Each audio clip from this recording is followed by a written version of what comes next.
చూడండి మణికర్ణికా తీర్థం హోలీ తర్వాత రోజు అనమాట. ఎంతమంది భక్తులతో కోలాహలంగా ఉందో. ఇప్పుడే సంకల్పం అయిపోయి చాలామంది స్నానాలు చేసి వెళ్ళిపోతున్నారు. ఇదే చక్ర తీర్థం అనమాట. మహావిష్ణువు తన చక్రంతో తవ్విన చక్ర తీర్థం ఇది. ఇక్కడ మణికర్ణికా స్నానం చేసే విధానం ఏంటంటే ఇక్కడ ముందు 3 సార్లు మునిగి మళ్ళీ కొద్దిగా ముందుకెళ్ళి గంగా నదిలో అక్కడ కూడా స్నానం చేసి మణికర్ణికా స్నానం ముగిస్తారనమాట. పితృదేవతల తరపున వెళ్తున్నారు చూడండి పెద్ద ఆయన. మిట్ట మధ్యాహ్నం 12కి చేసే స్నానమే మణికర్ణికా స్నానం. బేసికల్గా ఇక్కడ ఏంటంటే కరెక్ట్గా 12కి దేవతలు వచ్చి స్నానం చేస్తారంట. సో మనం కాసేపు ఆగి దేవతలు అక్కడ స్నానం చేస్తున్నట్లుగా ఊహించుకొని ఒక 5 నిమిషాలు 10 నిమిషాలు ఆగి స్నానం చేయాలి. అంతేగాని మనం కూడా ఎగ్జాక్ట్గా 12గా స్నానం చేయాలన్న రూల్ ఏం లేదు అని అంటారు కొంతమంది. If I am wrong please correct me, but అదే అంటారు.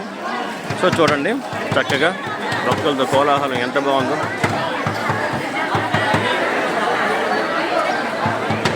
ఇక్కడ 90% తెలుగు భక్తులే ఉన్నారు.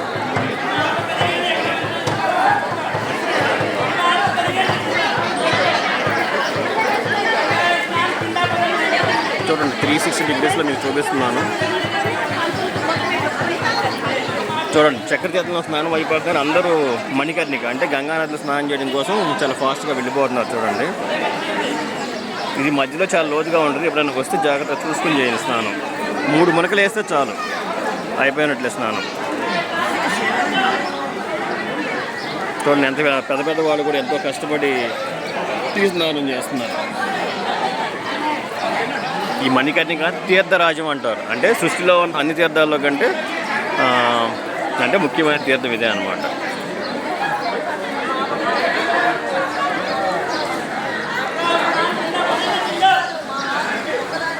శివుడి మణికర్ణి చెవులకున్న కుండలం పడింది కాబట్టి దీన్ని మణికర్ణిక స్నానం మణికర్ణిక తీర్థం అంటారు, తీర్థరాజం అంటారు. దీన్ని మించిన తీర్థం అనేది సృష్టిలో లేదనమాట. అలా శివుడు వరం ఇచ్చాడు.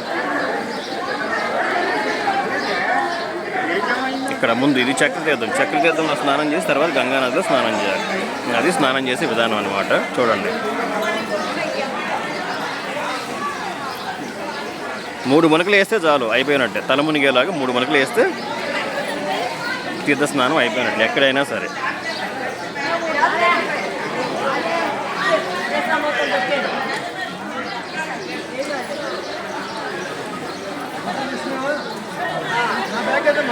ఓకే, మీకు ముగించేస్తున్నాను.